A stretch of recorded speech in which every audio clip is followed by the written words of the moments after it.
নিষিদ্ধ ঘোষণা দেওয়ার পরেও ছাত্রলীগের অপকর্ম যেন বেড়েই চলেছে। গণ অভ্যুত্থানের ৬ মাস পরও তারা অব্যাহতভাবে সাইবার বুলিং ও প্রাণনাশ সহ নানান ধরনের হুমকি দিচ্ছে বৈষম্য বিরোধী আন্দোলনের সঙ্গে সম্পৃক্ত শিক্ষার্থীদের। এর থেকে রেহাই পাচ্ছেন না অভ্যুত্থানের পক্ষে সাধারণ শিক্ষার্থী থেকে শুরু করে বিভিন্ন ছাত্র সংগঠনের নেতাকর্মীরাও। এ অবস্থায় অনেকেই মানসিকভাবে আতঙ্কের মধ্যে দিন কাটাচ্ছেন।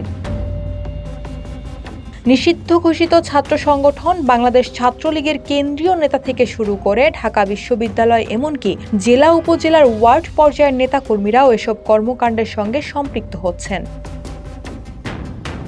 সম্প্রতি ফোন কলে হত্যা ও পরিবারের ক্ষয়ক্ষতির হুমকি, সামাজিক মাধ্যমে হয়রানি ও ভুয়া ভিডিও ছড়িয়ে হয়রানি সহ নানান হুমকির ঘটনা ঘটেছে ঢাকা বিশ্ববিদ্যালয়ের আইন বিভাগের কোনো শিক্ষার্থীর সঙ্গে। আন্দোলনকারী শিক্ষার্থী এবং তাদের পরিবারের সদস্যদের বিভিন্ন ব্যক্তিগত তথ্য সংগ্রহ করে সেগুলো অনলাইনে প্রকাশ করে হয়রানির মাধ্যমে ভীতি সৃষ্টি করছেন নিষিদ্ধ সংগঠন ছাত্রলীগের নেতাকর্মীরা। এমনটাই দাবি করছেন ভুক্তভোগীরা।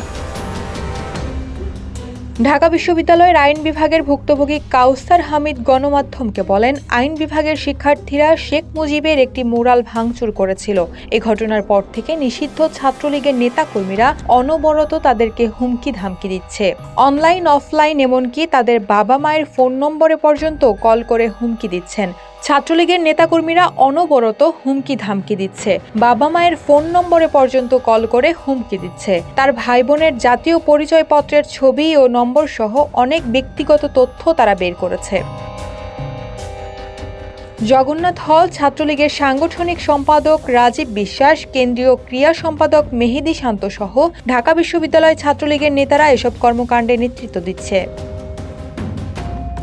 এদিকে আরেক ভুক্তভোগী শিক্ষার্থী সুলাইমান আলী বলেন, যেসব নম্বর থেকে ফোন কল করা হচ্ছে তার কয়েকটি বাংলাদেশের, বাকিগুলো বাইরের। তারা কল দিয়ে এত জঘন্য ভাষায় গালাগালি করে যেগুলো মুখে নেওয়ার মতো নয়। নারী শিক্ষার্থী সহ সবাইকে এক এক করে মেসেঞ্জার, হোয়াটসঅ্যাপ এবং টেলিগ্রাম গ্রুপে যুক্ত করে।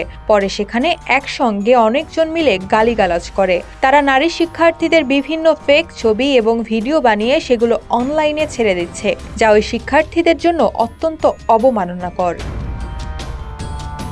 আইন বিভাগের শিক্ষার্থীদের সঙ্গে এমন ঘটনার পরিপ্রেক্ষিতে তথ্য প্রমাণ সহ শাহবাগ থানায় একটি সাধারণ ডায়েরি করেন আন্দোলনকারী শিক্ষার্থীরা।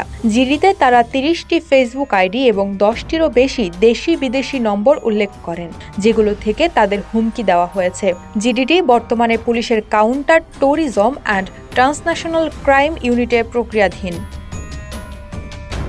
বৈষম্য বিরোধী ছাত্র আন্দোলনের সমন্বয়ক আব্দুল কাদের বলেন, আইন শৃঙ্খলা রক্ষা, গণহত্যার সঙ্গে জড়িত ছাত্রলীগ নেতাকর্মীদের বিচারের আওতায় নিয়ে আসা অবশ্যই অন্তর্বর্তী সরকার এবং প্রশাসনের দায়িত্ব, কিন্তু এসব ক্ষেত্রে তারা পুরোপুরিভাবে ব্যর্থ হয়েছে বলে আমরা মনে করি।